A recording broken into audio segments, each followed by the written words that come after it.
Hi there, it's your host Timur with our lovely partners Dylan and Sab on the Matchii Experience. Hi guys. Hi. Hi. For today's episode, we have a very special guest and his name is John Forcier. So, who is John Forcier? He is currently the Director of Culinary Operations at Equal Parts Hospitality, which is a chain of restaurants specializing in a variety of cuisines such as Canadian, French, and Scottish cuisines. Today, he'll be talking about the vision of Equal Parts as well as his experience in the culinary industry. So without further ado, I hope you guys enjoy the Matchii Experience.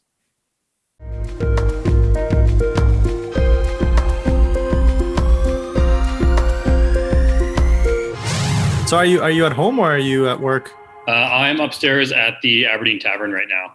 Oh, that's awesome. So is that one of the things you're part of? Yeah, so we have 3 restaurants in Hamilton, the Aberdeen Tavern, the French, and the Diplomat. Mm-hmm. And in normal times, the Aberdeen Tavern has a wonderful upstairs private room. You can fit up to 28 people. It has since turned into just a big empty space to do stuff like this. All right, nice. So do you have a lot of like online meetings, podcasts, that sort of stuff? Podcasts, not super often. I've done 1 or 2 this past year.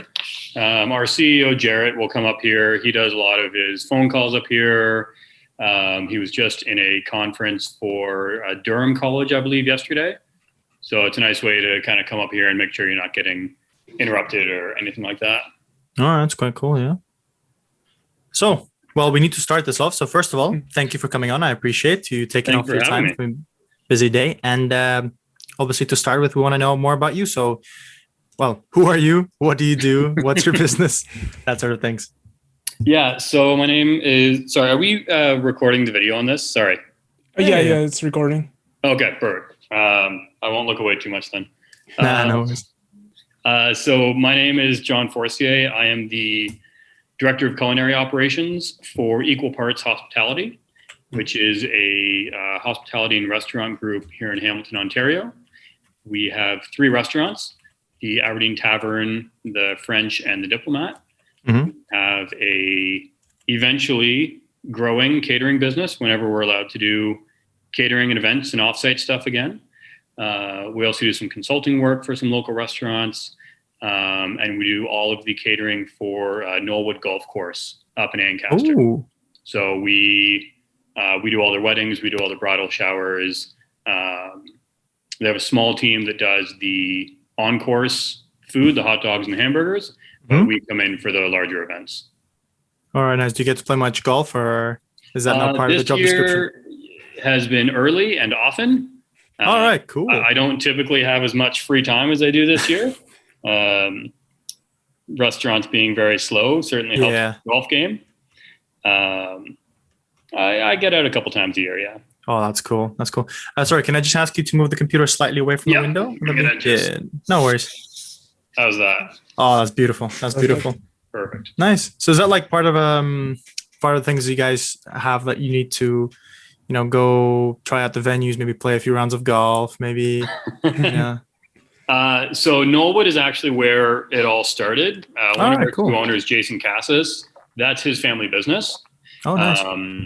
And then through Knollwood, he founded Aberdeen Tavern, and then the French, and then the Diplomat. So we know Knollwood pretty well. I like to pretend that I need to get up there and see what's going on, but we know it pretty well by now, yeah. Okay, that's pretty cool, yeah. So how did the name Equal Parts Hospitality come about? So do you know a bit of story about that?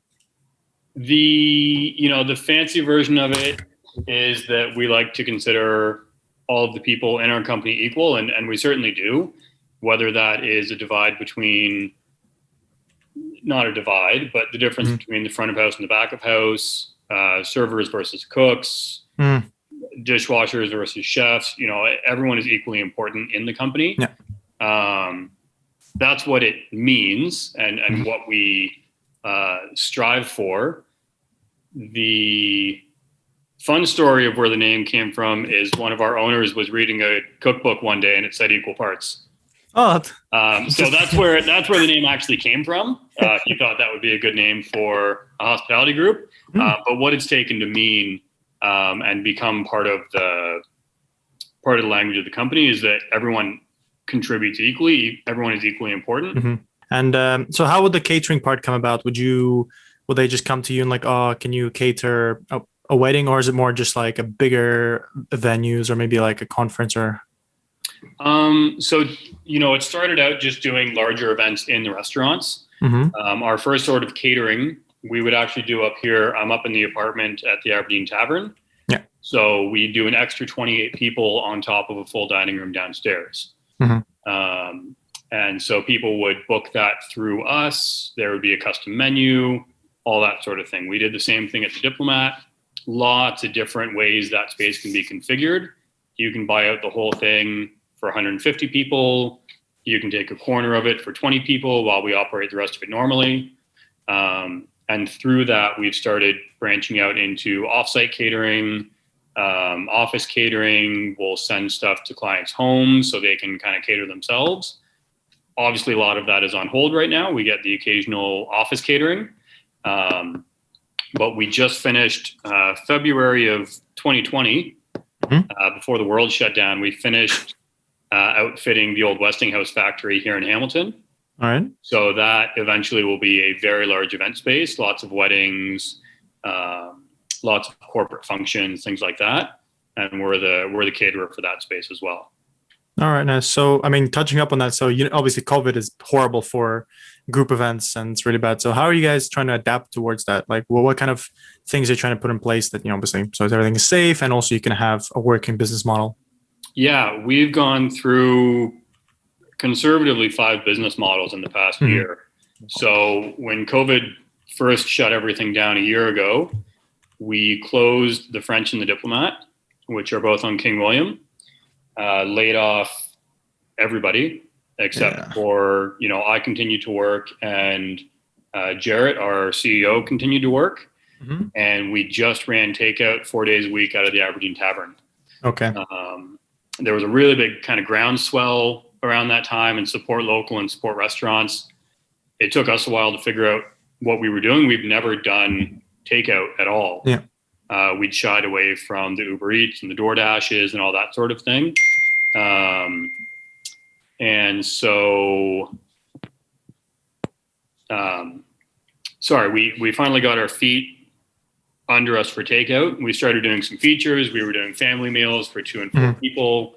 And then Easter was our next business model. We just did our round 2.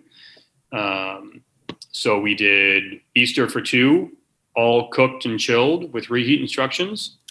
That was quite popular. All right. We did the same thing for Mother's Day.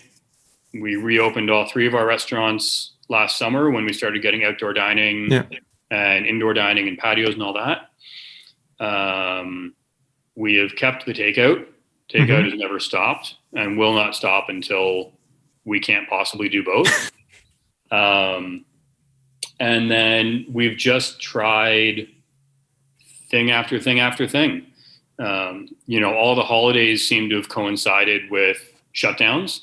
Yeah. So, instead of doing 200 people in each restaurant on New Year's Eve, we came up with a creative New Year's Eve menu to go for each restaurant and still did probably about 150 people's worth out of each restaurant. Okay. Same thing for Valentine's Day. Valentine's was just before we reopened. So we had a nice menu from each restaurant. Then we were back in being open, and now we're back to being in lockdown. So yeah. We're just this week in the process of shutting down the Tavern and the Diplomat this time. Oof. And we're going to operate all 3 restaurants for takeout out of the French. All right. Wow. So it's been a lot of up and down. Yeah, it's just opening and closing. Yeah. So when are actually the restrictions easing up? Because I think in England here from Monday we can have outdoor dining again. What about you guys? So we a week and a half ago we got placed under a lockdown here in Ontario. Right. So that was no indoor or outdoor dining. Okay. Takeout only. And retail was allowed to stay open at 25%, a bunch of other stuff. I don't pay attention to much outside of restaurant restrictions. And then this past Thursday, they tightened the lockdown and put a stay-at-home order. Right. So all retail is now curbside only. Big box stores can only sell essential items. So the TV aisle at Costco is closed. You can only go in for groceries and pharmaceutical and stuff like that. So we've got at least another 3.5 weeks of this. To me, it looks like it will be longer than that. We have more cases per day than we've ever had in the past 13 months. So I don't see 4 weeks helping enough to start reopening. Yeah. Well, so how hard is it? How hard is it to, like, you get this notification that, oh, you have to lock down. How hard is it to go from almost a fully open, restaurant to back down to close? How hard is it juggling that? The physical doing of it is not that tough. Whether by design or by accident, there are a lot of leaks before every announcement. Okay. So if this stay-at-home order was announced on Thursday, we pretty much knew by Tuesday. So you've got a couple of days to sort of figure it out and know what's going to happen. And we were quite fortunate, Jarrett. So we went from having 10 people indoors only in the space of 14 days. We went from 10 people indoors to 10 people indoors plus unlimited patio, assuming social distancing, to 50 people indoors plus patio, to patios only, to completely closed. That was, I seriously, 14 days I counted all those different changes. So on day one of those 14 days, when we were told we could have more capacity, we had a hunch that this was coming, and we didn't rush to do lunch. We didn't rush to reopen for brunch. We played it a little bit conservative. So we bought more food and we brought more staff, but we didn't go crazy. So you didn't fully open up and like, guys, come in. And then everything went down. You're like, close. Yeah. So we were doing dinner only. We continued to do dinner only. So for us, at least, the physical shutting of it down wasn't too difficult. Mentally navigating this has been really, really tough. Yeah. I've got staff that I've just laid off for the third time in 13 months. Yeah. Before COVID, I have never laid off anyone in my life. Yeah, it's the thing. It's like when you go into this and things like this happen and you feel bad. I'm the lucky one. And a few of our managers are the lucky ones. I have not stopped working throughout all of COVID. I've had my paycheck. I've had steady income. I haven't had to deal with EI. I am quite fortunate in that. But sitting down from someone for the third time and saying, we have no work for you. Yeah, it's tough. That's a gut punch for sure. Yeah. Ooh, right. So let's actually try and transfer a little bit to a little bit of a nice one. So you did mention a little bit lighter topic. Yeah, a little bit of a lighter topic because it did go a bit. I mean, to be fair, I think the more we talk about with people in the restaurant business, you do tend to notice that, look, the situation is bad. It's just bad and you can't do anything about it. And unless, we start opening up better, it's a bit doom and gloom. So unfortunately. But yeah, so let's go into a bit of a nicer one. So you did mention that, for big events, for big holidays, you do kind of have like, what's it called? Like not a takeout, but like a ready-made meal. So is that like a 3-course meal, or is that just like, you can have a nice little takeout box, or what is that? It's usually a 3-course. All right, nice. So for Easter, for Thanksgiving, and for Christmas, we did very similar meals. It was choice of 2 salads, choice of prime rib or roast turkey, mashed potatoes, stuffing, roasted carrots, green beans, gravy. And then we've done a bunch of different desserts. We've done a whole pie. We've done individual tarts, but a very sort of traditional holiday feast. Okay, yeah. So something you would literally come into a restaurant and order. Yeah. Okay. Oh, that's cool. It's all pre-ordered online. It's all ready to go. It's cold, but it's ready to go in the oven. Yeah. Reheat instructions, the whole thing. Nothing's more than half an hour or so to cook. I always take one home for myself and my wife, and it's as traditional a feast as you will get for 2 people. All right, nice. So that's been good. It's been a lot of learning from our first Easter to this past week when we did one. It was a little more organized, I would say. Okay. And then for New Year's, And for Valentine's, we went a little more restaurant centric. Mm-hmm. Instead of the traditional, we looked at, we'd written all of our New Year's menus Mm-hmm. in early December. So when the lockdown got announced, it was just a matter of how do we transfer this to takeout. So the French was choice of 2 starters, choice of 2 mid-courses. You could get a tenderloin, a duck breast, or a piece of char. They all had their different things. We had dessert as well. So it was almost a 4-course meal. And then Valentine's, we did something very similar. We did beef Wellingtons for 2. The Diplomat did their version of, I can't think of what was on their menu now.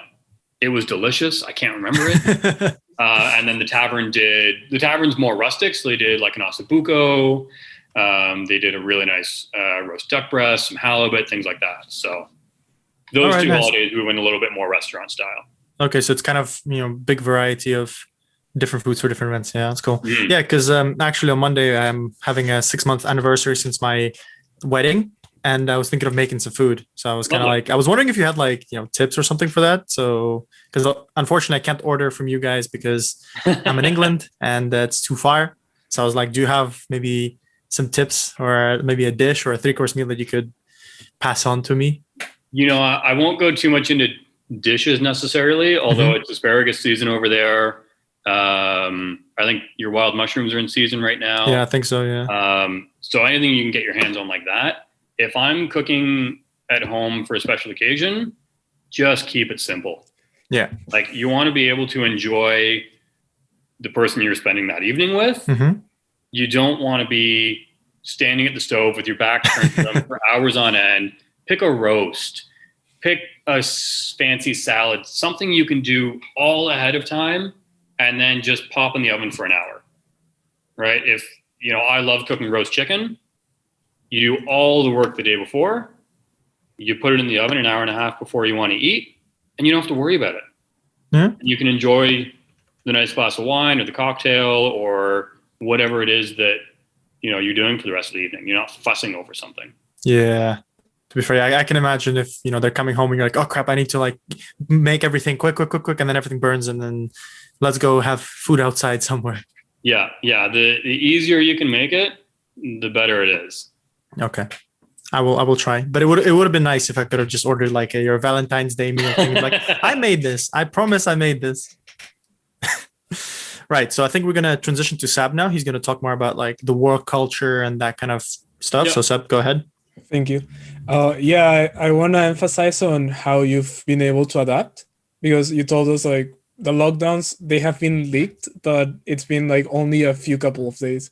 Adapting to all of that must require a lot of leadership and having such a work culture and versatile stuff. So could you tell us a little bit more about your team and what is the work culture like in equal parts? I cannot begin to say enough about my team. The resilience that they have shown, the willingness to do different that they have shown, there's this weird cycle whenever these lockdowns get announced. So something gets announced. Myself and Jarrett and Jason kind of go have a little war room meeting, and then we have to go tell everyone what we're doing. And the grace and the compassion and the openness that everyone has had this past year to whatever those answers have to be has been quite incredible. I think for the kitchens, it's been easier this year. You need a lot more cooks to do takeout than you do front of house staff. And so our cooks and our chefs and our sous chefs have gotten a lot more work this past year than our servers have. So that's been easier on them. And fundamentally speaking, I don't think the jobs of our kitchens have changed. We're still cooking food. We're still ordering product. We're still coming to work. we're just putting stuff in takeout containers instead of on plates. And not that it hasn't been difficult for the kitchen. It certainly has, in adjusting to hearing the Uber ring go off instead of seeing a full dining room and knowing that you're going to be busy. But, you know, the strength of character in the front of house as well has been remarkable. Everything that our front of house staff loves about their jobs is gone. There is no guests to greet. There's no incredible interactions to have. There's no hugs when your favorite guest comes through the door. You know, it's not so bad when we have some dining, but right now the most you see is, hey, yeah, that's your bag on the table. Thanks so much. Have a great day.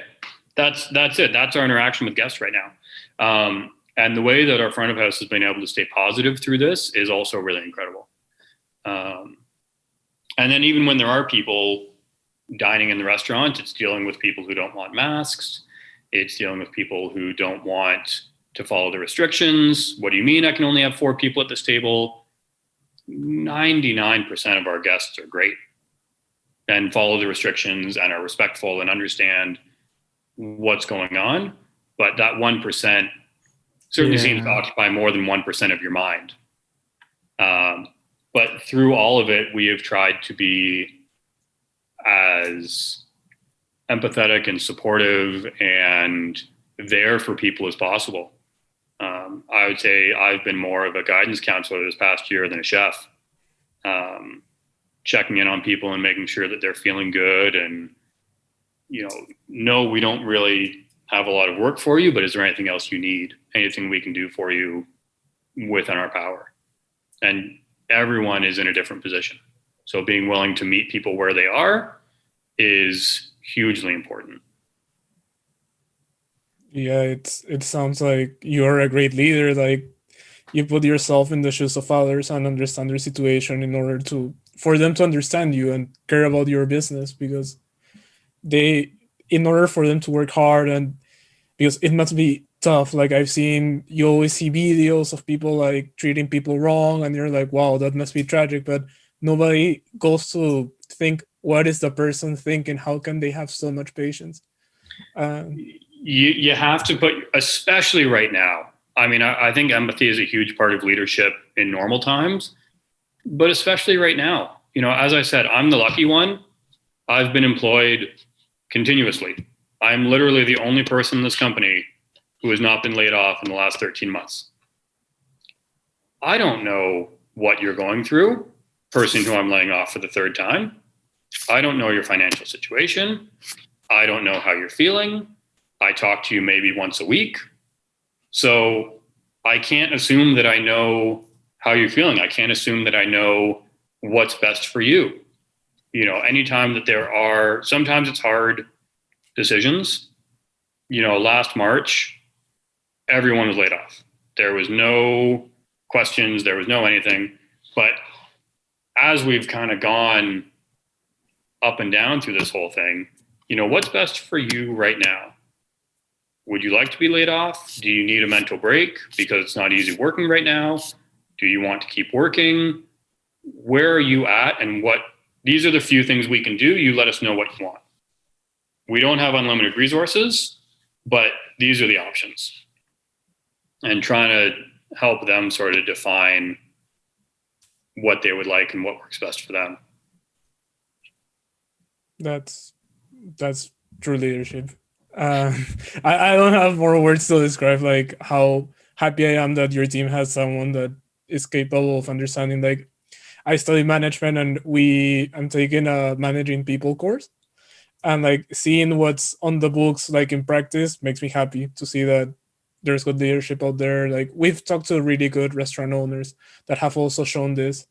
Mm-hmm. And seeing all of you like managing is different to what you see in the TV, like, or you see Gordon Ramsay shouting, but there's also this side, and I'm really happy about it. I wanted to ask a question about, like, I know recruiting is not something that's happening lately, and you've been trying to get the people who stayed with you, but what made you choose them during the selection process? What was the What are you looking for your employees? It depends on what level you're hiring for. First and foremost is positivity and a willingness to change. Everyone, whether you've been a professional cook or server or not, you always come in with how you think certain things should be done. And sometimes you're right and sometimes you're wrong. And sometimes you're both. Sometimes you're completely right about a wonderful way to do something. It's just not how we do it. So people being open to change, people being willing to adapt to equal parts and how equal parts operates their kitchens and runs their teams, that's huge for it for sure. An eagerness to learn and to develop are also key. Myself and my chefs and my sous chefs, we will put as much effort into a person as they put into it, right? I would love to see everyone who comes through our doors, when they do eventually leave, because that's what happens. I want to see everyone leave better than when they came in. Mm-hmm. But how much growth they have is not solely dependent on myself or my sous chefs or my chefs. If you don't put the work into match, that's on you. And there's only so far we can drag you along. If you want to come in and stay on the same station for a year and just, punch in, punch out and not learn very much, okay, fine. But you need to understand your accountability and the fact that you didn't progress that year, right? So again, willingness to learn, willingness to change, eagerness to learn, having a good attitude. You're hiring a person. You're not hiring a set of skills. Because if you were just hiring a set of skills, hiring would be really easy. Really easy, yeah. Go over there and brunoise me an onion. When you're done with the onion, go cook me a steak. And when you're done with the steak, cook me an omelet. And if you get 8.5 out of 10 on all those three things, you're hired. That would be so easy. Yeah, no one would ever make a bad hire, right?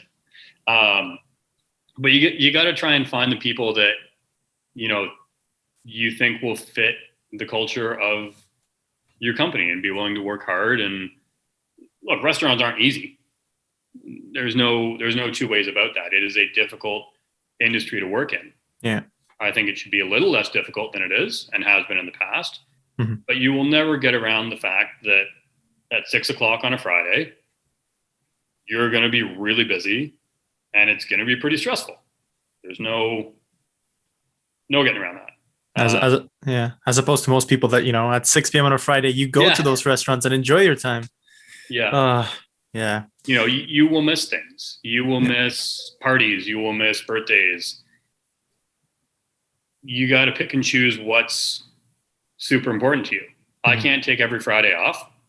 So I'm going to prioritize my wife's birthday or my son's birthday over Justin's birthday, who's a good friend. Right? I mean, he cooks too, so he's probably not having a party on Friday. But you know what I mean? Like, people need to be ready for that. Yeah. So has there been so how do people apply to work in your company? Is there like a website, or is it more of a, you walk in, hand in your CV, or is it a mix of it? Like, can you tell us a typical job? So primarily we use a website called Indeed, mm-hmm. Which I think is where most people are applying on now. So we'll post job ads when we are hiring. Mm-hmm. Some of the best hires just come from people off the street. Like come in with the CV and like, hi, all right. Yeah, I don't know if you're hiring right now or not, but I'm looking for a job. Here's my resume. And sometimes it works out and we are hiring when they drop in. Mm-hmm. What I've done in the past, if they seem like a good candidate, you sit down with them, you interview them, mm-hmm. you bring them in for a short paid stage in the kitchen, 4 or 5 hours. You go through the entire hiring process, mm-hmm. except for the hiring. And you say, I'd love to hire you. This is what we can pay you. This is what the job will be. Mm-hmm. When it's available, I'll give you a call. Okay, right. Okay. Right. And it doesn't always work out. Sometimes they've found work by the time that we're looking to hire someone. But you start getting this Rolodex of people that, I don't need to wait for someone to apply on Indeed. I don't need to wait for a resume to come in. I don't need to go through the interview process. Someone gives me their notice, and I have a list of people that I go, are you still looking? Nope. Okay. Next. Okay. Doesn't happen very often, but it's a nice sort of pipe dream to have those. Just have backup. Yeah. So it's like, if you are a student that is coming to your thing, what kind of things would you be looking at? Because obviously, students are not the most experienced. So what kind of, I guess, skills or personality traits are you looking for in a person that's literally just coming out of uni? You got to know you don't know very much. Yeah. Right. I think having an awareness of that is key. You need to be confident. Yeah. You need to know that this is something you want to do and you're willing to put the work in. But you need to know where you are in your career. Being presentable is huge. I know it's a cliche, but first impressions matter. Yeah. Yeah. Try and look presentable and be well-spoken. And it's difficult. I've interviewed for jobs, and I've interviewed for jobs straight out of culinary school. It's difficult to do this, but being well-spoken and having opinions and having well thought out answers, even if they're the wrong answers, is huge. And being able to create a dialogue with the person that you're interviewing. Because again, they want someone who's going to fit into their team, which means they would like to probably hold a conversation with you at some point. Yeah. So do you ever ask questions that the person will not know, and you just want to see how they think on their feet or something? Because a lot of times, like, it comes into a job and I go in an interview and they ask you something that you clearly don't know, you're too high. And a lot of the times you do want to be like, oh yeah. And you come up with like a random story and they can be like, yeah, what is he talking about? But have you ever had people go like, no, actually, I don't know, but if I had to make a guess. So is that like something you're looking for, or is that not part of the process? I don't have a lot of questions that I ask every time. I try and shy away from like a list of questions. Yeah. And I try and shy away from kind of like, I know you don't know this, but the things I always ask, why do you want to work for us? What do you know about us? And what do you like to cook? So what do you like to cook? What the answer is doesn't matter, but you should be passionate about it. Okay, yeah. Doesn't matter if you're really passionate about making mac and cheese or filet mignon. Get excited about it. Show that you like cooking. The number of people who go, pasta? Right? Like, that doesn't inspire me to think that you're inspired. But I'll never forget, I had one cook apply to me, and I wound up hiring him for this answer. I said, what do you like to cook? And he lit up instantly. He goes, I love chili. I love cooking chili. Oh, chili's good. Yeah. I'm like, that's okay. That's not really a fine dining answer, but okay. And he goes on to describe this chili with the best look on his face you've ever seen. Oh, it's got this type of meat and these beans, and I season it with this, and it's just incredible. Like, you sold me on your chili. The French will never serve chili, but you sold me on your chili, right? So what do you like to cook? What do you know about the company? Which very rarely gets an answer. And why do you want to work for us? Hamilton's restaurant scene 13 months ago was booming. There were restaurants opening, new chefs coming in, tons of interesting stuff. You can apply anywhere. What is it about equal parts, whether it's one of the three restaurants or the company as a whole? Why us? You're presumably a capable cook who sees their career ahead of them. Why do you want to start your career with us? What do you know about us? Because you should have done you should have done some research. Yeah. You might not need to know what the fall cod dish in 2019 was, but something. Do you know what the fall cod dish was? Trick question, wasn't on the menu. Nice one. Not bad. I like that. So I think I have one more question that I'm going to transition to Dylan. But is there a change? Like obviously with COVID, have you noticed a change with recruitment in the sense of, are you looking for different things now, or are you not even? I think it's kind of tough because you're not actually actively recruiting, I assume, especially when things are going on the down. Yeah. But like, let's say, in a few weeks you're going to be fully open up. We're going to start. No COVID just goes away. Would there be a change in your recruitment stuff and the kind of things you expect from people? I don't think so. The one thing we have been working on throughout COVID is finding a way to diversify our hiring. Mm-hmm.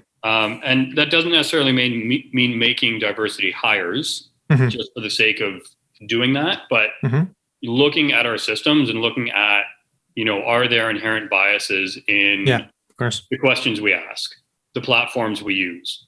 Mm-hmm. Do the only people who apply through Indeed look like me? Because if they do, we should advertise for a job somewhere else. Yeah. So I think in terms of, what the applicants are bringing, I'm still looking for very much the same thing. We're just trying to figure out if there's anything we're doing that's preventing great applicants from applying to us. Yeah, just like making the pool much bigger, and obviously with a bigger talent pool, you get better talent. Mm-hmm. Yeah. Okay.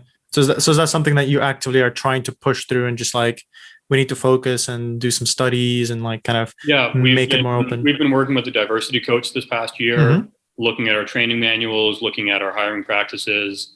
All the chefs and GMs have been sent on at least 2 diversity and inclusion seminars that have been online. So we're really trying to push that and figure out how we can change things. Yeah. Okay. That's good. So now we're going to transition to Dylan, who's I think is going to focus more on you. So not as the company, more on like you as a person, I think. So Dylan, go ahead. Yeah, we're going to ask about something a little bit different. This is going to be about, we just wanted to know, what is the most fulfilling part about working in your current role? There's a couple things. There is what is rare these days, but getting to help people and getting to watch people grow. We've got a dishwasher who could barely keep up on a busy night 3 years ago. She is the most talented prep cook we have ever had, and still does all the dishes. It's incredible. and she was remarkably shy, and she's still shy, but she's come out of her shell a little bit. Watching her growth over the past 3 years has been astounding. She's probably the most extreme example of it, but watching all of our cooks grow and develop, and knowing that obviously I'm not solely responsible for it, but having some small part of that is really, really great. That's really great for me. Working with local producers is also very near and dear to my heart, and really gives me a sense of pride. And, people want avocados. Canada doesn't grow avocados.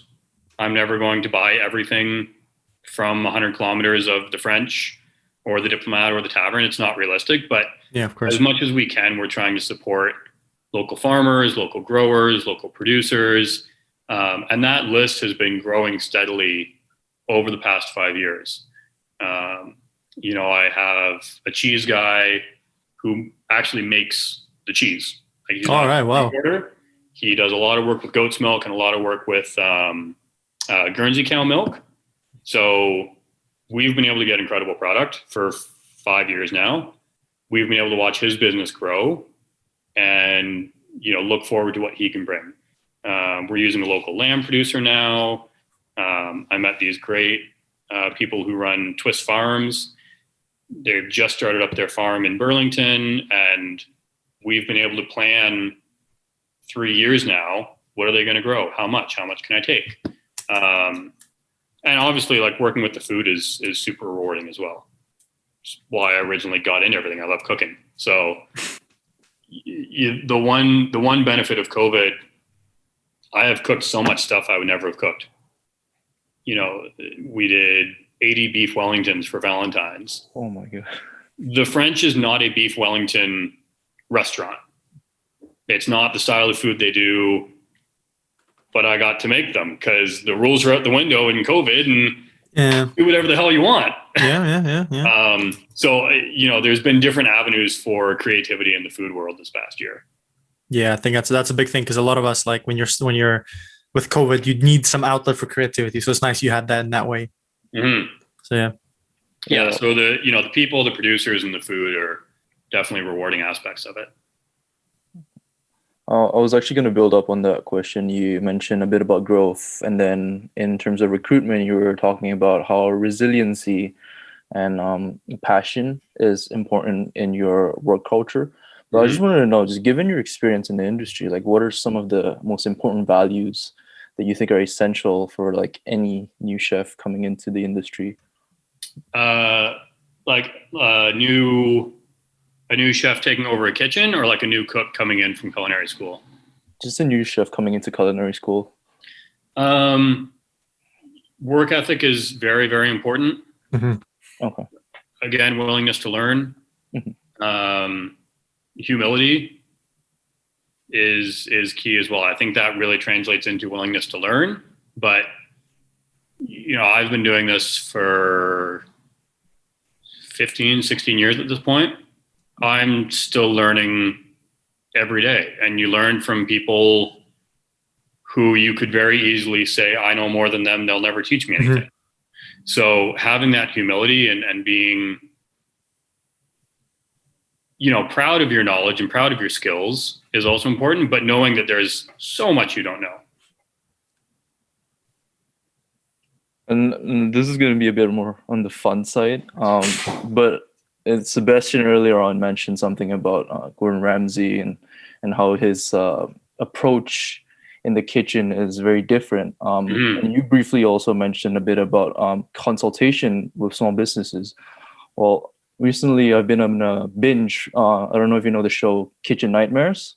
Gordon Ramsay just visits like restaurants that are not doing very well, and he goes in and then he gives them like a huge shouting, and he revamps their whole menu, and then he tells them what they need to do, and then like in a week they're like suddenly so successful. But let's say if you were in Gordon Ramsay's shoes and you were the one that was kind of going around and trying to revamp a lot of these dying businesses, could you speak to the ways that you would help potentially revamp business that it's not doing very well? Yeah, Tim, you might know this better. Do you ever watch the UK Kitchen Nightmares? I think so. Ones? Like a few ones, yeah. Yeah. Seb and Dylan, have you ever watched them? I watched the Spanish one. Yeah. So what he did in the UK, in my opinion, is helping restaurants. Mm-hmm. The approach was different in every episode. Far less shouting, like far, far less shouting. And there was no belief in him that everything was fixed in a week. That's the most absurd thing I have ever heard. Definitely. In 7 days, anyone, and Gordon Ramsay is immensely talented, that anyone can take a failing business and make it perfect in 7 days is absurd. What he tried to do in the UK is put them on the path in 7 days. This is, I'm going to take you 5 steps down the path, and I'm going to show you where the path goes. It's up to you to follow it. So rewriting an entire menu and redecorating a restaurant in 7 days and screaming and shouting and saying this person in charge is the problem and this person who is a lowly dishwasher should be running the entire operation, that doesn't fix it. Right? You need to get to the core of what's actually happening and you show them why the change needs to happen. Okay. I could, let's make a fictitious restaurant called Tony's, that serves bad food. I could go in there in 7 days and change the entire menu and cook my food and scream at everybody. But I'm leaving. I'm leaving in 7 days. And do I believe that Tony's staff, sorry to any Tonys out there, no offense. Do I believe that Tony's staff can cook the menu I just gave them forever and treat people properly? Because I haven't shown them how to treat people properly. No. It's absurd. I love the UK Kitchen Nightmares. The Fox is just crazy. Yeah, I think it's more like the way with I guess American content. They do like their dramas and like loud shouting, and you go watch a show and he's just telling everyone you're stupid and stuff. Yeah. But yeah, so that's not a part of the kitchen, is it? That's not like in the book of kitchen consultation. You go shout at people and berate them. Cool. It's 3 pages. Page 1 is show up. Page 2 is get upset. Page 3 is give them a new menu, and then you close the book and leave. And that's it. Yeah, then they'll fixes. Yeah. Oh, you're missing the appendix. Having a dirty kitchen and like. Oh yeah. Oh, God. Find dirty kitchen. Yell new menu. Leave. Nice. Man, maybe you should write your own cooking show. Why not? So do you guys actually? So I mean, I've heard for example, like in football industry, they do they play and then they do their own things. They watch football games. They play football games. Do you guys have this thing where if you're working in the kitchen, you're still kind of interested in this stuff, even though they're not always realistic? So would you like go on and watch Kitchen Nightmares and enjoy it, or would you be like, nah, I can't. Like, I know how this works. This is rubbish. Like, I'm not gonna. It really depends on the show. Okay. I'm not sponsored by anyone. Let's be clear. UK Kitchen Nightmares, I've watched every episode probably 4 or 5 times. Mm-hmm. Wow. I will still go and watch it. Mm-hmm. Top Chef, I think, is quite fantastic. There's a lot of drama. There's a lot of reality stuff going in, but it is real good cooking. You can get good ideas out of it. You can see new stuff. Chopped Canada, chopped US, same thing. Sometimes you pull ideas out of it, but I don't watch a lot of food television anymore. I find a lot of it's become really dramatized. And a lot of it is more about the reality part of it than it is the cooking competition part of it. Mm-hmm. So have you ever like looked at the shows and like, ooh, I can implement something like this and go on your own tangent? Really? Mm-hmm. Okay. What's it called? The final plate, the final table. Is that the one on Netflix? Yeah. Yeah, I know it. Yeah. I never pulled a recipe straight off of that show, mm-hmm. but I can remember 3 or 4 features I did. I'm like, oh yeah, I remember they did this. I'm going to do a version of that. Yeah. Well, I mean, you can't really, steal full recipes because they don't show you the full recipes. Yeah.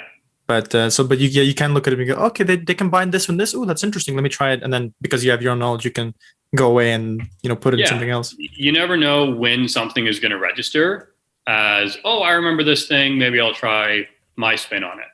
Okay. And John, but yeah, I would love to say I had a Nona who taught me everything I know in the kitchen. Mm-hmm. I fell in love with cooking through the Food Network. All right. Like that was it.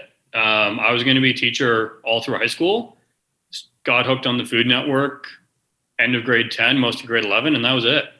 Okay, nice. I think food television has a place for sure. Mm-hmm. And I drew and still draw sometimes a lot of inspiration from it, but Mm-hmm. it's changed a lot. Yeah. And John, have you considered participating or have taken part of one show at any point? I've never done television. I've done a couple morning show type things here in Hamilton. I competed in the Garland Discovered Chef competition early 2020. Mm-hmm. The finale was at the Restaurant Canada show.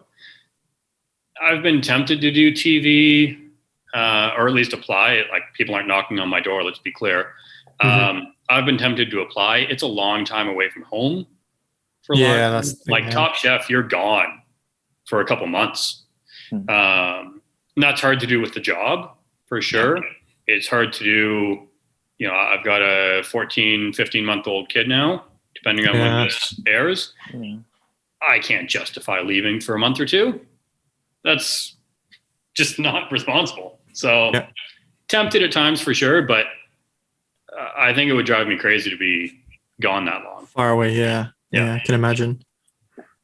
Right, well, that kind of concludes pretty much all the questions we have. So thank you for tuning in. Do you have any questions for us? I keep asking this to people, and some people have questions. I don't know. Maybe you have some questions, or maybe you want to bring up something. Where did this all come from? Like, what was the impetus to start this podcast?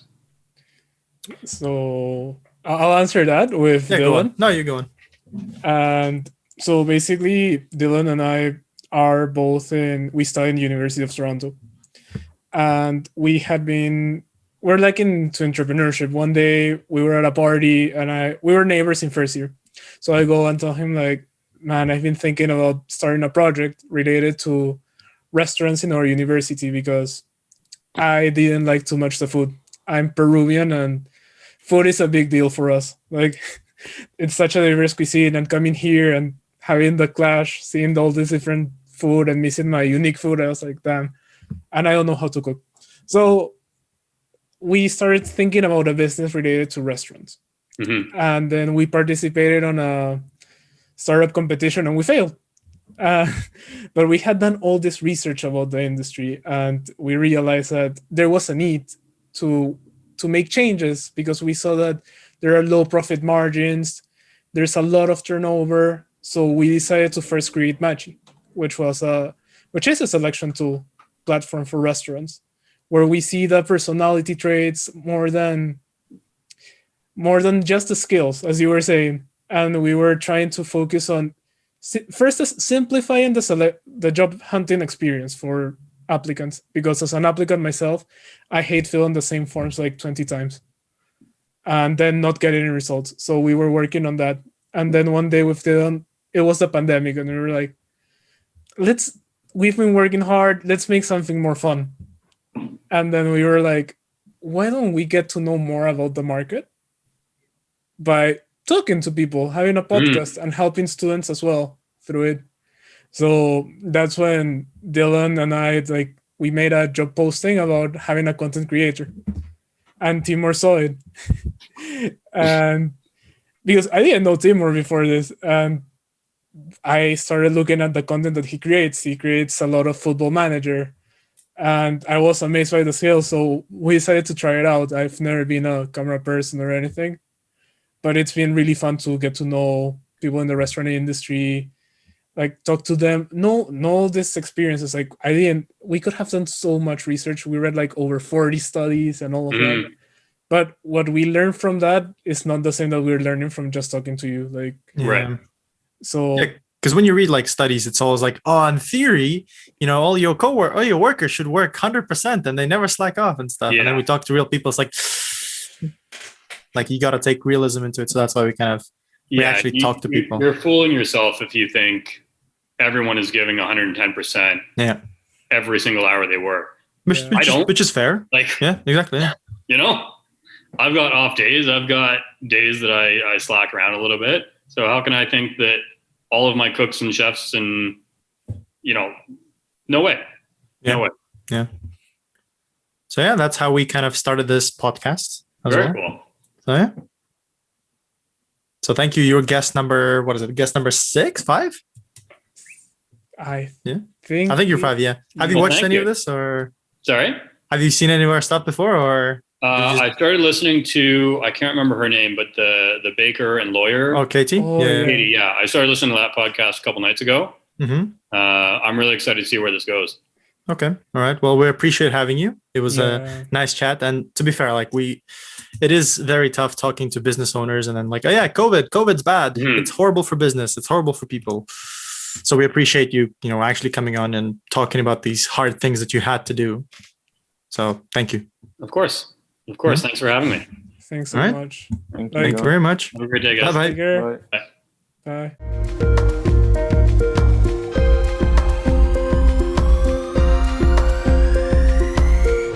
So there we have it. Another interesting conversation with John on the Matchii experience. From John, we've learned quite a bit about the history behind equal parts, as well as the creative insight into the food on the menu. Lastly, we also learned a bit about the importance of work culture and importance to the success of the team. Interested in more videos? Go and visit our channel where we post podcasts every 2 weeks, or visit our LinkedIn where we post articles every 2 weeks as well. With that, we hope that you enjoy the latest episode on the Matchii experience. It has been your hosts, Timur, Dylan, and Sebastian. See you on the next episode. Bye, guys. Bye.